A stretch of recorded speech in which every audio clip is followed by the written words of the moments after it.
A very good evening to you one and all. Today I am going to take the topic research process. So, നമ്മുടെ channel last class എടുത്തത് റിസർച്ചിൻ്റെ ടൈപ്സിനെ കുറിച്ചിട്ടാണ്. വളരെ important ആയിട്ടുള്ള ടോപ്പിക്കാണ്. നിങ്ങൾക്ക് എല്ലാവർക്കും മനസ്സിലായിട്ടുണ്ട് കരുതുന്നു. ഇനി പറയാൻ പോകുന്നത് റിസർച്ചിൻ്റെ പ്രോസസ്സാണ്. റിസർച്ച് ചെയ്യുമ്പോൾ ഒരു റിസർച്ചർ മസ്റ്റായിട്ട് ഈ സ്റ്റെപ്സ് എല്ലാം ക്യാരി ഔട്ട് ചെയ്തിട്ടുണ്ടെങ്കിൽ തീർച്ചയായും അവർക്ക് നല്ലൊരു റിസൾട്ട് കിട്ടുന്നതാണ്. അപ്പോൾ നമുക്ക് നോക്കാം റിസർച്ചിൻ്റെ എന്തെല്ലാം സ്റ്റെപ്സാണ് ഉള്ളത് എന്ന്. First one, tentative selection of research problem. Researcher അദ്ദേഹത്തിന് ഇപ്പോൾ ഒരു സ്റ്റഡി ചെയ്യാൻ താല്പര്യം വരുമ്പോൾ അതല്ലെങ്കിൽ when he identifies some problems അതിനെക്കുറിച്ചിട്ടൊരു റിസർച്ച് കണ്ടക്ട് ചെയ്യണമെന്ന് ആഗ്രഹിക്കുകയാണെങ്കിൽ ആ ഒരു ടോപ്പിക്കിനെ കുറിച്ചിട്ടുള്ള കൂടുതൽ ഇൻഫോർമേഷൻസ് കളക്ട് ചെയ്യാൻ വേണ്ടിയിട്ട് ചില പ്രൊഫഷണൽ ജേർണൽസ് വഴി ഡിസർട്ടേഷൻസ് റിസർച്ച് റിപ്പോർട്ട്സിലൂടെയൊക്കെ നമ്മൾ കടന്നു പോകും. അതിലൂടെ വായിക്കുമ്പോൾ ഒരുപാട് നമ്മളുടെ ഈ ഒരു സ്റ്റഡിനോട് ബേസ് ചെയ്തിട്ടുള്ള അൺആൻസേർഡ് ആയിട്ടുള്ള ക്വസ്റ്റ്യൻസിനുള്ള ആൻസേഴ്സ് നമുക്ക് കളക്ട് ചെയ്യാം. And on the same way നമ്മൾ ചെയ്യാൻ പോകുന്ന ടോപ്പിക്കിൻ്റെ ഒരു സ്കോപ്പ് ഐഡൻറ്റിഫൈ ചെയ്യുന്നതിന് വേണ്ടി we want to discuss with our friends colleagues or otherwise the experts in this field. അങ്ങനെ നമുക്ക് ചുറ്റുമുള്ള നമുക്കറിയുന്ന എക്സ്പേർട്ടായിട്ടുള്ള ഈ ഒരു പ്രോബ്ലത്തിനെ കുറിച്ചിട്ട് കൂടുതലായിട്ട് ഇൻഫോർമേഷൻസ് കിട്ടാവുന്ന സോഴ്സസ് ഐഡൻറ്റിഫൈ ചെയ്തിട്ട് നമ്മൾ ഒരു പർട്ടിക്കുലർ പ്രോബ്ലം സെലക്ട് ചെയ്യുകയാണ് റിസർച്ചിൻ്റെ ഫസ്റ്റ് സ്റ്റെപ്പ്. എന്താണ് ചെയ്യാൻ പോകുന്നത് അല്ലെങ്കിൽ ഏത് പ്രോബ്ലത്തിനെയാണ് നമ്മൾ ഫോക്കസ് ചെയ്തിരിക്കുന്നതിനെ കുറിച്ചിട്ട് ഒരു വ്യക്തമായ ധാരണ റിസർച്ചർക്ക് ആദ്യം വേണം. Next, initial survey of literature. First step കഴിഞ്ഞതിന് ശേഷം റിസർച്ചർ പോകേണ്ടത് ലിറ്ററേച്ചർ സർവേ ആണ്.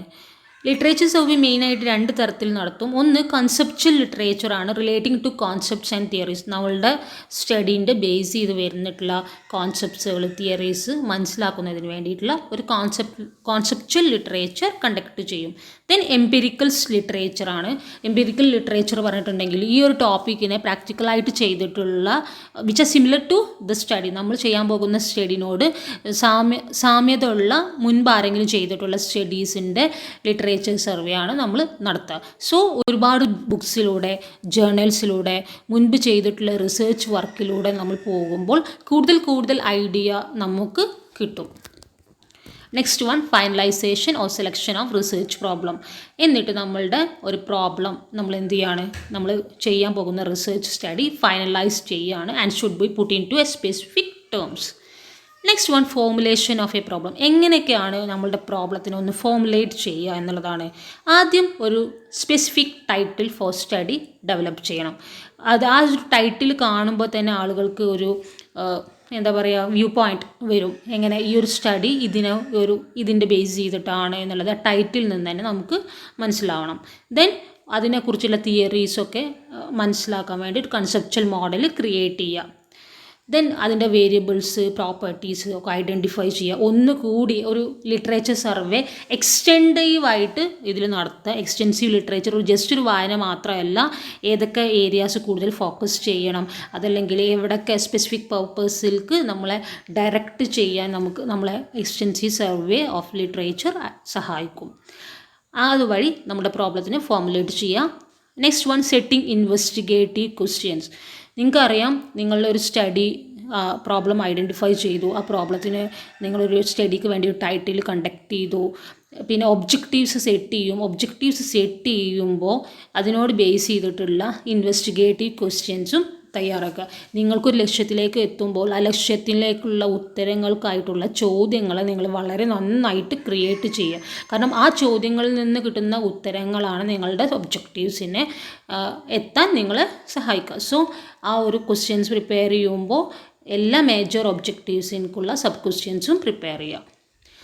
Another one is very important one, formulation of hypothesis. Clear terms, hypothesis is a tentative assumption made in order to draw out and test its logical or empirical consequences. Hypothesis പറഞ്ഞിട്ടുണ്ടെങ്കിൽ ചുമ്മാ ഒരു statement create ചെയ്യല്ല, അല്ലെങ്കിൽ ഒരു questions arise ചെയ്യല്ല, കറക്റ്റായിട്ട് വളരെ ലോജിക്കലായിട്ട് must be suitable to your study, നിങ്ങളുടെ സ്റ്റഡിയിൽക്ക് സ്യൂട്ടബിൾ ആകുന്ന തരത്തിൽ ഒരു ഹൈപ്പോത്തസിസ് സെറ്റ് ചെയ്യുക. ഹൈപ്പോത്തസിസ് ചിലപ്പോൾ ഒന്നിൽ കൂടുതലോ ഉണ്ടാകും. ഹൈപ്പോത്തസിസ് നമ്മൾ എന്താ പറയുക, പ്രൂവ് ചെയ്യല്ല ചെയ്യുക, it is to be tested. Hypothesis ആണ് നിങ്ങളുടെ സ്റ്റഡീനെ ഗൈഡ് ചെയ്യുക. And the one definition of concepts. കോൺസെപ്റ്റ്സിൽ ടൈറ്റിൽ ഉണ്ടാവും, ഒബ്ജക്റ്റീവ്സ് ഉണ്ടാവും, ഇൻവെസ്റ്റിഗേറ്റീവ് ക്വസ്റ്റ്യൻസ് ഉണ്ടാവും, ഹൈപ്പോത്തിസിസ് ഉണ്ടാവും, operational definition, specify the measurement parameters and variables.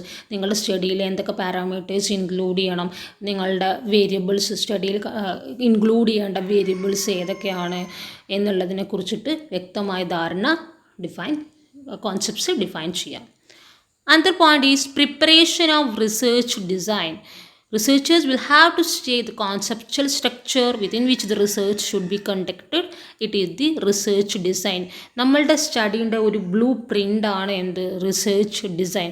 നിങ്ങൾക്ക് അറിഞ്ഞൂടെ, നമ്മളൊരു വീട് ഉണ്ടാക്കുന്നതിന് മുൻപ് നമ്മൾ പ്ലാൻ ഉണ്ടാക്കും അല്ലേ. നമ്മളുടെ വീടിൻ്റെ ഒരു മിനിയേച്ചർ ഫോമായിട്ട് നമ്മളൊരു പ്ലാൻ ക്രിയേറ്റ് ചെയ്യും. ആ ഒരു പ്ലാൻ നോക്കിയിട്ടാണ് നമ്മൾ ആ വീട് വെക്കുന്നത്. So it's A blue print. അതുപോലെ തന്നെ എന്തൊക്കെ റിസർച്ചിൽ നമ്മൾ എത്രത്തോളം എക്സ്പെൻഡിച്ചർ വരും, എന്തൊക്കെ ഡാറ്റാസ് കളക്ട് ചെയ്യണം, എത്ര എഫേർട്ട് വേണ്ടി വരും, എത്ര ടൈം പീരീഡിൻ്റെ ഉള്ളിൽ ഈ ഒരു സ്റ്റഡി നമുക്ക് കൺക്ലൂഡ് ചെയ്യാൻ കഴിയും, അതിന് എത്രത്തോളം കോസ്റ്റ് വരും.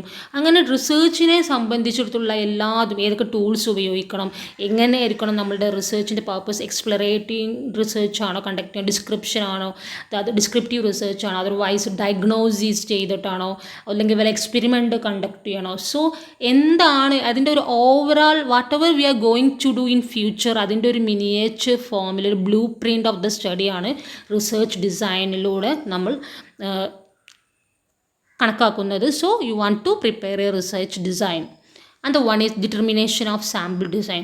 സോ ഒരാളെ സംബന്ധിച്ചിടത്തോളം പോപ്പുലേഷനിലുള്ള എല്ലാവരെയും വെച്ചിട്ട് ഇൻഫോർമേഷൻ കളക്ട് ചെയ്യുക പറഞ്ഞാൽ ടൈം കൺസ്യൂമിങ് ആണ്, അതേപോലെ മണി കൺസ്യൂമിങ് ആണ്. സോ നമ്മൾ ആ പോപ്പുലേഷനിൽ നിന്നുള്ള അഡിക്വേറ്റ് ആയിട്ട് നമ്മുടെ സ്റ്റഡിയിൽക്ക് ഒരു അക്യുറേറ്റ് റിസൾട്ട് കിട്ടുന്ന തരത്തിലുള്ള സാമ്പിൾസിനെ നമ്മൾ എന്ത് ചെയ്യാണ്, സെലക്ട് ചെയ്യുകയാണ്.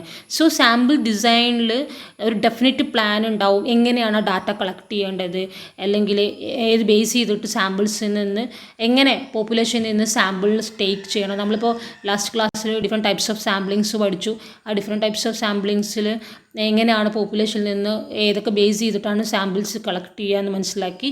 സോ നമ്മളുടെ സ്റ്റഡിക്ക് ഓരോ റിസർച്ചറുടെയും സ്റ്റഡി ഡിഫറെൻ്റ് ആയിരിക്കും. അപ്പോൾ ആ ഡിഫറെൻറ്റ് സ്റ്റഡിയിൽക്ക് എങ്ങനെ സാമ്പിൾസിനെ ഇൻക്ലൂഡ് ചെയ്യണം എന്നുള്ളതിനെ കുറിച്ചിട്ട് നമ്മളൊരു സാമ്പിൾ ഡിസൈൻ തീരുമാനിക്കണം. ദെൻ കളക്ഷൻ ഓഫ് ഡാറ്റ ആണ്. Data means raw facts and figures. So data നമ്മൾ പ്രൈമറി ഡാറ്റയുണ്ട്, സെക്കൻഡറി ഡാറ്റയുണ്ട്. പ്രൈമറി ഡാറ്റ പറഞ്ഞിട്ടുണ്ടെങ്കിൽ ഫസ്റ്റ് ഹാൻഡ് ഇൻഫോർമേഷൻ ആണ്. അതായത് ഒരു റിസർച്ച് നേരിട്ട് ഫസ്റ്റ് ടൈം അദ്ദേഹത്തിൻ്റെ സ്റ്റഡിക്ക് വേണ്ടിയിട്ട് കളക്ട് ചെയ്യുന്ന ഇൻഫോർമേഷനെയാണ് നമ്മൾ പ്രൈമറി ഡാറ്റ എന്നതുകൊണ്ട് ഉദ്ദേശിക്കുന്നത്. And on the same way secondary data means it's second hand. അതായത് ഓൾറെഡി ഒരാൾ കളക്ട് ചെയ്തിട്ടുള്ള ഇൻഫോർമേഷൻസ്, ആ സോഴ്സസ് മേ ബി അതൊരു പബ്ലിഷ്ഡ് സോഴ്സസ് ആവാം, അല്ലെങ്കിൽ അൺപബ്ലിഷ്ഡ് സോഴ്സസ് ആവാം, അതല്ലെങ്കിൽ ഒരു ബിസിനസ് മാനുവൽ ആവാം, ഒരു ഓർഗനൈസേഷൻ മാനുവൽ ആവാം. So wherever we get information that should be happened earlier, അതിനാണ് നമ്മൾ എന്ത് പറയുന്നത്, സെക്കൻഡറി സോഴ്സ് ആയിട്ട് ഉപയോഗിക്കുന്നത്. Primary information means first hand information. So നമ്മളുടെ സ്റ്റഡിക്ക് മുന്നോട്ട് പോകണമെന്നുണ്ടെങ്കിൽ നമ്മൾ സെറ്റ് ചെയ്തിട്ടുള്ള ക്വസ്റ്റ്യൻസിനുള്ള ആൻസേഴ്സ് നമ്മൾ കളക്ട് ചെയ്യണം. That answer should be collected either through primary data or otherwise through secondary data. Next one execution of project ആണ്. Data collected would be adequate, dependable and sufficient. Data is collected maybe through an interview. Proper training should be given to interviewers. Execution of project പറഞ്ഞിട്ടുണ്ടെങ്കിൽ whatever the planning has to be done by a researcher, അത് execute ചെയ്യുന്നത് proper basis അല്ലെങ്കിൽ ആ ഒരു planning കൊണ്ട് യാതൊരു കാര്യമില്ല. So നമ്മളുടെ പ്ലാനിങ് കറക്റ്റായിട്ട് നമുക്ക് ഇംപ്ലിമെൻറ്റ് ചെയ്യണത് നമ്മളുടെ പ്രോജക്റ്റ് എക്സിക്യൂഷൻ നല്ല രീതിയിലായിട്ടുണ്ടെങ്കിൽ മാത്രമേ ഉള്ളൂ. സോ ഫോർ എക്സാമ്പിൾ നിങ്ങൾ ഡാറ്റ കളക്ട് ചെയ്യുന്നുണ്ട്. ഇപ്പോൾ ഡാറ്റ കളക്ട് ചെയ്യുകയാണെങ്കിൽ മേ ബി നമുക്ക് സർവേ കണ്ടക്ട് ചെയ്യാം, അല്ലെങ്കിൽ എന്താ പറയുക ത്രൂ ഒരു ഓറൽ കമ്മ്യൂണിക്കേഷൻ ആവാം, അല്ലെങ്കിൽ ഇൻ്റർവ്യൂ ബേസ് ചെയ്തിട്ടാവാം, അതർവൈസ് റിട്ടേൺ കമ്മ്യൂണിക്കേഷൻ ആവാം, എങ്ങനെയാവാം. സോ അല്ലെങ്കിൽ ക്വസ്റ്റ്യനെയർ യൂസ് ചെയ്തിട്ടാവാം. ഓക്കെ, സോ ഇൻ്റർവ്യൂ ആണ് നടത്തുന്നതെങ്കിൽ നമ്മൾക്ക് ഒരുപാട് ക്വസ്റ്റ്യൻസ് സെറ്റ് ചെയ്ത് വെച്ചിട്ടുണ്ട്. അപ്പോൾ നമ്മൾ ഇൻ്റർവ്യൂവിൻ്റെ അടുത്തുമ്പോൾ ആ ഇൻ്റർവ്യൂവർക്ക് അതിനുള്ള സ്കില്ലുണ്ടാവണം, സ്പെഷ്യൽ ട്രെയിനിങ് ഉണ്ടായിരിക്കണം. എങ്ങനെ ഒരു നമ്മുടെ മുൻപിലിരിക്കുന്ന സാമ്പിളിൻ്റെ അടുത്ത് അല്ലെങ്കിൽ കാൻഡിഡേറ്റിൻ്റെ അടുത്ത് ചോദിച്ചിട്ടുള്ള നമുക്ക് വേണ്ട തരത്തിലുള്ള ആൻസേഴ്സ് കളക്ട് ചെയ്യാനുള്ള കപ്പാസിറ്റി, അതർവൈസ് എബിലിറ്റി ഉണ്ടായിരിക്കണം. അങ്ങനെയാണെങ്കിൽ മാത്രമേ ഉള്ളൂ നമ്മൾ വിചാരിച്ച രീതിയിൽ നമ്മുടെ പ്രോജക്റ്റ് നമുക്ക് എന്ത് ചെയ്യാൻ പറ്റുള്ളൂ, എക്സിക്യൂട്ട് ചെയ്യാൻ പറ്റുള്ളൂ. So each and every step that should be executed in according to the planned manner. Next one analysis of ഡാറ്റയാണ്. ഇപ്പോൾ നമ്മൾ എന്ത് ചെയ്തു, നമ്മൾ ഒബ്ജക്റ്റീവ് സെറ്റ് ചെയ്തു, അതിനോട് ബേസ് ചെയ്തിട്ടുള്ള ക്വസ്റ്റ്യൻസ് സെറ്റ് ചെയ്തു, ലിറ്ററേച്ചർ സർവേ കണ്ടക്ട് ചെയ്തു. ദെൻ ആദ്യം എന്താ ചെയ്തേ, നമ്മളെന്താ ഫസ്റ്റ് സ്റ്റെപ്പ് എന്തായിരുന്നു, നമ്മളുടെ പ്രോബ്ലം ഐഡൻറ്റിഫൈ ചെയ്തു, ഒരു ലിറ്ററേച്ചർ സർവേ കണ്ടക്ട് ചെയ്തു, പ്രോബ്ലത്തിന് ഫോർമുലേറ്റ് ചെയ്തു, ഒബ്ജക്റ്റീവ് സെറ്റ് ചെയ്തു, ദെൻ ക്വസ്റ്റ്യൻസ് അറൈസ് ചെയ്തു, ഡാറ്റ കളക്ട് ചെയ്തു. ഓക്കെ, പിന്നെ അത് കറക്റ്റായിട്ട് എക്സിക്യൂട്ട് ചെയ്യാൻ നോക്കി. ഇനി കിട്ടിയ ഡാറ്റേനെ നമ്മൾ അനാലിസിസ് നടത്തണം. അനാലിസിസ് പോകുന്നത് ചില സ്പെസിഫിക് കാറ്റഗറീസ് ബേസ് ചെയ്തിട്ടാണ്. അവിടെ വരുന്നത് എന്തൊക്കെയാണ്, കോഡിംഗ് ആണ്, ഡാറ്റ കോഡിങ് ചെയ്യുക, ഡാറ്റ ടാബുലേറ്റ് ചെയ്യുക, അതിൻ്റെ പുറത്ത് making inferences means what, it is result. നമ്മൾക്ക് കിട്ടിയ ഡാറ്റയിൽ നിന്നും ഓഫ് കോഴ്സ് നമുക്ക് എന്തുണ്ടാവും, ഒരു റിസൾട്ട് കിട്ടും. ഓക്കെ, സോ ഡാറ്റ എന്താണ്, അനാലിസിസിന് സെവറൽ മെത്തേഡ്സ് ഉണ്ട്. സ്യൂട്ടബിൾ ഏതാണ് ഓരോരുത്തരുടെ റിസർച്ചിന് അപ്രോപ്രിയേറ്റ് ആയിട്ടുള്ള മെത്തേഡ്സ് റിസർച്ചർ ഐഡൻറ്റിഫൈ ചെയ്തിട്ടുണ്ടാകും. And also statistics plays an important role for analysing data. Statistical tools അല്ലെങ്കിൽ സ്റ്റാറ്റിസ്റ്റിക്കൽ ടെസ്റ്റ് ഉപയോഗിച്ചിട്ടാണ് നമ്മൾ പല ഡാറ്റാസും അനാലിസിസ് നടത്തുന്നത്. Next one testing of hypothesis ആണ്. നമ്മൾ പറഞ്ഞു വളരെ ഇമ്പോർട്ടൻ്റ് ആയിട്ട് നമ്മൾ വളരെ ആലോചിച്ചതിന് ശേഷം സെറ്റ് ചെയ്യുന്നതാണ് ഹൈപ്പോത്തസിസ്. അപ്പോൾ അത് ടെസ്റ്റ് ചെയ്യാൻ വേണ്ടിയിട്ട് കുറച്ച് statistical test like F test, T test, കൈസ്കോ ടെസ്റ്റ്, എനോവ, ഒരുപാട് റൺ ടെസ്റ്റ്, ഒരുപാട് ടെസ്റ്റുകളുണ്ട്. സോ അതെല്ലാം കറക്റ്റായിട്ട് യൂസ് ചെയ്യുക. Next one arriving at generalisation. Hypothesis set ചെയ്ത് കഴിഞ്ഞാൽ നമ്മൾ ടെസ്റ്റ് ചെയ്യും. ഹൈപ്പോത്തസിസ് നമുക്ക് എന്താ പറയുക, പ്രൂവ് ചെയ്യാൻ കഴിയില്ല, നമ്മളിത് വീണ്ടും വീണ്ടും ടെസ്റ്റ് ചെയ്യുക. ടെസ്റ്റ് ചെയ്തത് നമ്മളൊരു ജനറലൈസേഷൻ, അതൊരു ഹോളായിട്ട് നമ്മളതൊരു തീരുമാനത്തിലേക്ക് ഡിസിഷൻ മേക്കിങ്ങിൽ എത്തുമ്പോൾ എന്താണ്, ഹൈപ്പോത്തസിസ് ഇല്ലാത്ത റിസർച്ച് സ്റ്റഡിയിലാണെങ്കിൽ എന്താ വരിക, ജനറലൈസേഷൻ അല്ല വരിക, എന്താ വരിക, ഇൻ്റർപ്രിട്ടേഷനാണ് വരിക. Okay, last one preparation of report. The researcher prepares a report and it indicates what he has done to study the concerned problem. The report can be divided into different chapters and that's why researchers can be able to present data in a systematical manner.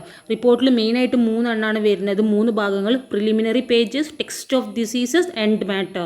Preliminary പേജസിൽ എന്തൊക്കെ ഉണ്ടാകും, title ഉണ്ടാവും, date followed by acknowledgement, and table of content, list of table, list of charts and graph. And text of ദിസീസിൽ എന്തൊക്കെയാണ്, introduction page, review of literature, what is the hypothesis set by the researcher and what is the methodology used for in this study, and the representation of the result, data analysis and its results and interpretation and the conclusion. അതൊക്കെയാണ് ഇതിൽ വരിക, body of the report, that is text of theses. And the last one end matter ആണ്. അവിടെയാണ് bibliography, അപ്പൻഡിസസ് and index വരിക. ഏതൊക്കെ ബുക്സാണ് നമ്മൾ follow ചെയ്തത്, ഏതൊക്കെയാണ് റെഫറൻസസിന് ഉപയോഗിച്ചത്, അതൊക്കെ നമ്മൾക്ക് ബിബ്ലിയോഗ്രഫിയിൽ കറക്റ്റായിട്ട് ഐഡൻറ്റിഫൈ ചെയ്യണം. Okay, so these all are about research process. Very important topic.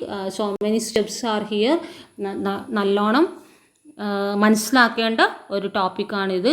If you like this class, subscribe my channel Salma Finoj for more videos. Thank you. Have a nice day.